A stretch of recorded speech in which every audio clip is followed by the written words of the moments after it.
the ball and its surroundings as well. Okay, so is that like what I've noticed is lots of like nice little contextual animations when I've been playing. So if a pass goes a bit stray, a player will like stick out their leg to kind of trap it and stuff like that. Absolutely, yeah. A lot of the animations need to be context. A lot of the fans especially have been wanting PES to have a brand new engine, mainly for the visuals, mainly for it to look realistic. So when a player passes the ball, it's actually context to real life.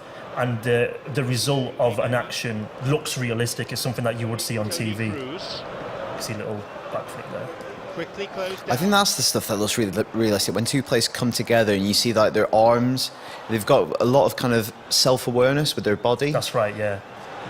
And it's the weight as well, which, you know, the users, when they do play the game, they'll be able to know what I'm on about regarding the weight of the player as well. It's very realistic. Something that we want to do this year is really bring a full simulation experience to the user as well. So it's not exactly something that you might master straight away, but you'll certainly enjoy straight away.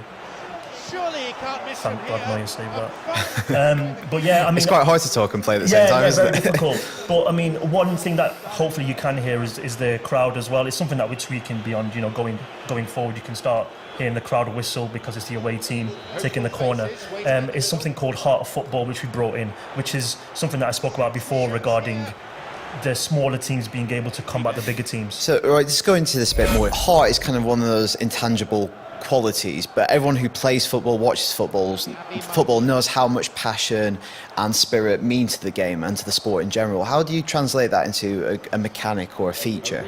Yeah, sure. So in the base of it, in PES, we've always had form arrows, but now we also have this heat map on the player, which you can see in game plan.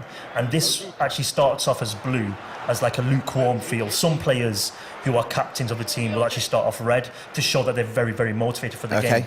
And the way that sort of changes throughout the game, and also I should say throughout your Master League season, is how the player performs during an action. So if you make a successful pass, he'll slowly go more warmer, with more motivation. If he makes a miss, he'll become less motivated and you know, really upset as well. So how does that actually affect what they can do in the game? So it's the stats really. It sort of gives them a little boost. Okay. So if a player scores a great goal, or actually a great example is this: you are 2-0 down and you score a goal to bring it back to 2-1, there's this boost of your whole team to try and fight back and to create, you know, like as you get when you're playing away from home, the home team usually raises its game.